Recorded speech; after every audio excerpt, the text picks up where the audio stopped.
let's keep it rolling here. Next fight up, man. Oh, buddy. Big John McCarthy, dog. I don't know what you were smoking on this card, but here's where Big John, don't get me wrong. The dude is a great ref, was a great ref. He's no longer a ref, working the desk now for Bellator. But I've never seen someone so impressed by a guy spending 15 minutes of their fight, of a fight on their back, attempting submissions.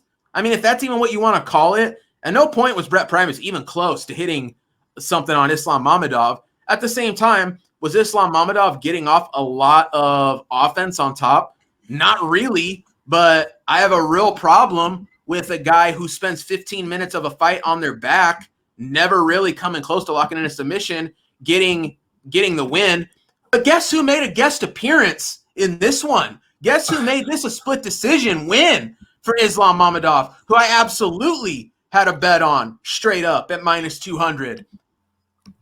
Do I even need to say it? Yup. Sal the Bum D'Amato rears his ugly head and gives it Brent Primus 29-28 decision. I don't know if he's sitting too close to Big John. Listen, I even got to throw some shade on Mauro Ronaldo, sitting there acting like Big John's the be-all, end-all when it comes to judging MMA. Islam Mamedov goes in here and controls Brent Primus, holds him down.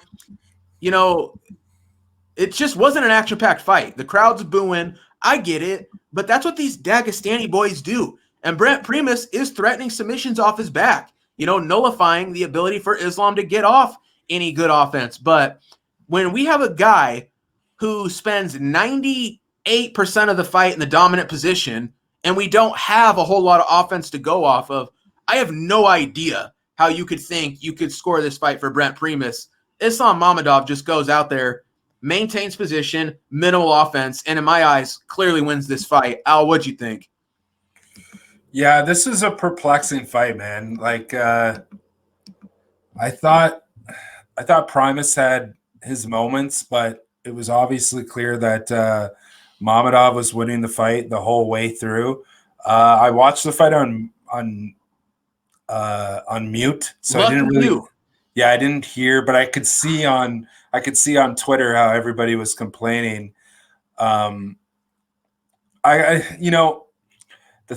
thing I'll say about Big John is he's so it's just like almost like the opposite of what like Rogan tries to do. Like he's not trying to relate what he's seen to the casual viewer.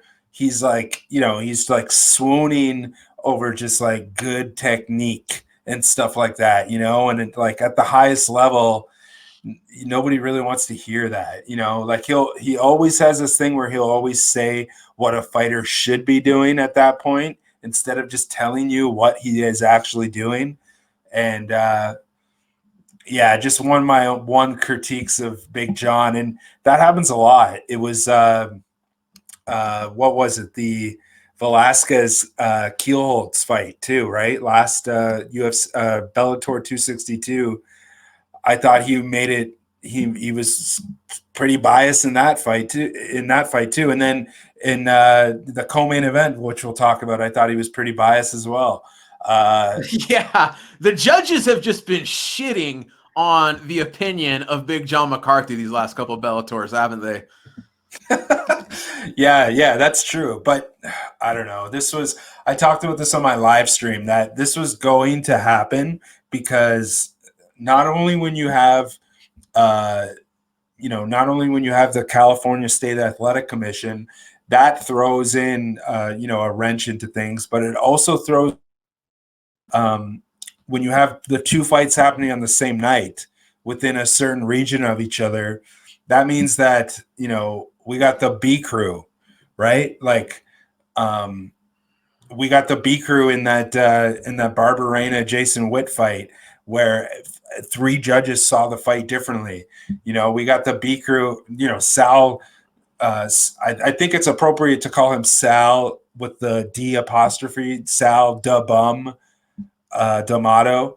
But yeah, I don't know what he was seeing, and I even saw, and you could tell that Big John was indoctrinating the audience, because I even saw people that were just like, Brent Primus might be the only fighter that just want to fighting off his back for 15 minutes, and I'm just like, what are you talking about? Like, I watched the fight on mute. I cannot comprehend how anybody could have saw that Primus won that fight. Like, sure, he had moments, and sure, you could maybe give him a round, but like, I don't know how that was a split decision at all. Yeah. And Mamedov cashed at plus 130 to win by decision. I'm pretty sure, no, he's not undefeated. He's 21-1. His one loss was like his third pro fight ever. Yeah. But he's undefeated since 2015. Since he made his World Series of Fighting debut, he's undefeated. He's 9-0-1 with the only draw being like a very controversial draw to what's his name? Loik. I can't remember his last name. The other Russian. But anyways, the Tajiki. Right. What's his last? Razbazov. Okay, so I mean, who's a good fighter? Oh, he's a great fighter, yeah. And he's coming up in like 2 weeks. But anyways, Mamedov wins almost every fight by decision. 6 of his last 10 fights, he's won by decision. 3 of those were inside the distance, but even the draw went the distance. He's a decision machine, and this is another.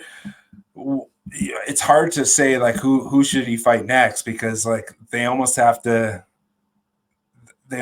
feed him a prospect or another fight where he's going to be a giant favorite or something. Yeah, well, I mean, let's keep it real. Brent Primus, your former Bellator lightweight champion with a win over Michael Chandler. Now, don't get me wrong, bit fluky, one of those single calf kicks that shut off Chandler's foot. The dude's stumbling over, his foot's folding, all that stuff. So Chandler comes back, absolutely just blows him out of the water for a dominant victory in the rematch. But yeah, man, I mean, nonetheless, was it an exciting win? No, but is it a decent name? Does it carry weight with a win over now a former Bellator champ? Yeah, but definitely not what you call an action-packed guy. So Mamedov gets the win. I had to bet on him. Very happy. Big John McCarthy, Sal D'Amato. If I could, I'd Three Stooges style clonk their heads together. Yeah, I don't know what to say other than that. I think Mamedov gets a pretty clear win. Somehow they seem to disagree.